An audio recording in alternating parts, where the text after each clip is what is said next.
আসসালামু আলাইকুম প্রিয় দর্শক, আমি এখন অবস্থান করতেছি বেলাব উপজেলা সারানিমুরের পশ্চিম পাশে, যেখানে গুপ নামে পরিচিত।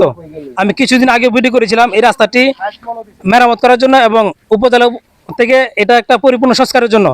দেখেন প্রতিনিয়তই এখানে দুর্ঘটনা করছে, আর এখানে প্রতিনিয়ত দুর্ঘটনা আজকে বাস্তব চিত্র হলো এখানে মাল বোঝায় একটি ট্রাক একদম খাদে পড়ে গেছে।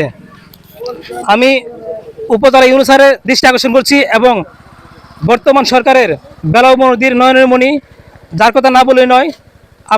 আপনারা জানেন যে আমাদের সর্দার শাকত হোসেন মাননীয় স্বাস্থ্যমন্ত্রীর কথা বলছি, ওনাকে আমি দৃষ্টি আকর্ষণ করে বলছি এই গুপ নামের যে জায়গাটি, এই জায়গাটি প্রাণ জরা জায়গা, এই জায়গাটি পরিপূর্ণ সংস্কার করে দিয়ে এই সমস্ত মানুষের দুর্ভোগ থেকে বাঁচার জন্য একটা আনুমানিক রাত একটায় এই মাল বোঝায় আটার বস্তার যে মাল বোঝার ট্রাকটি, এই ট্রাকটি উল্টে পড়ে একদম নামায় পড়ে গেছে।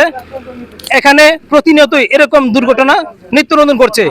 আমি বর্তমান সরকারের সর্দার শাকত হোসেন মাননীয় স্বাস্থ্যমন্ত্রীর দৃষ্টি আকর্ষণ করছি, অতি দ্রুতই এই রাস্তাটি পরিপূর্ণ সংস্কার করে দেবেন এবং এই গুপ নামে যে জায়গাটি, এই জায়গাটি পরিপূর্ণ সংস্কার করে দিয়ে মানুষের জীবন বাঁচানোর জন্য অবশ্যই আপনি এগিয়ে আসবেন।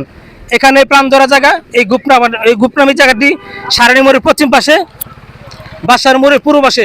এখানে প্রতিনিয়ত দুর্ঘটনা করছে এবং হারাচ্ছে মায়ের কোলের সন্তান। আমরা সকলেই বাঁচতে চাই, এই রাস্তাটি সংস্কার চাই।